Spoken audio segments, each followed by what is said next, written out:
If December feels extra heavy, it's probably because you're doing more than the holiday season actually requires. The holidays are such a time where we can especially feel overwhelmed. Here are some things to do to actually reduce that feeling and help you to enjoy the holiday season. Stop aiming for magazine holidays. Don't need to follow every Pinterest you see to celebrate Christmas or any other holiday this year. Most homemakers aren't actually overwhelmed by the season, but the unrealistic expectations that honestly we kind of place on ourselves. These unrealistic expectations of perfection are unattainable. So stop it. And yes, I'm talking to myself too. Good enough decor, cozy moments, and the actual reason for the season matter a whole lot more. Okay, so I'm super guilty of this, but let's stop overfilling our calendars, please.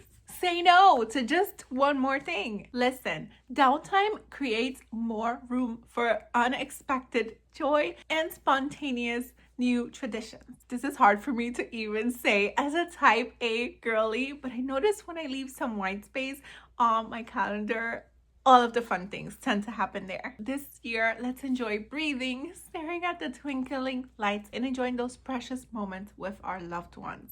How about we challenge ourselves to just sit down for 15 minutes with a cup of cozy tea or beverage of your preference and just be.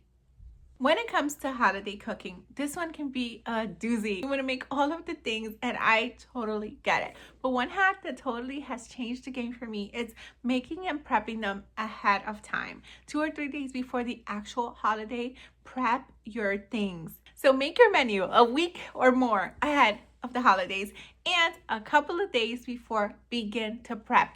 Go down that list and prep.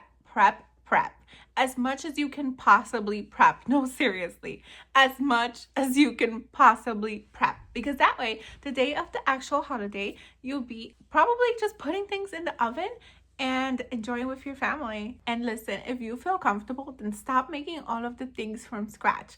Just buy the pie, buy the rolls, whatever. But otherwise, like I said, prep it a few days before. This one is a total game changer. At the end of the day, a peaceful homemaker is a billion times better than a burnt out one. Keep the home clean in micro doses.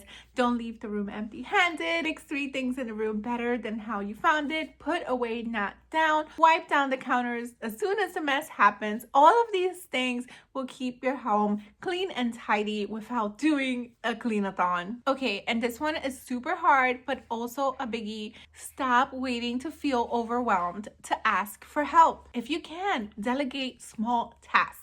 Children are super useful here. Since my boys were itty bitty, I've been having them do things around the home because they actually find it fun. And now guess what? It's literally something that they just naturally do. And I absolutely love it. Yes, it was super messy at first, and I probably could have did it faster and better. But how will they get better if we don't let them practice? And not to mention, kind of takes some stuff off your hand when eventually they do get it. And listen, at the end of the day, it is not about perfection. It is not about presents. It isn't even about all of the activities there is to do. As nice as these things are, let's remember the real reason for the season. And if you want even more ways to simplify your holiday season, then check out this video here and I'll meet you there right now. Thank you so much for watching. Until next time, to God be the glory. Bye.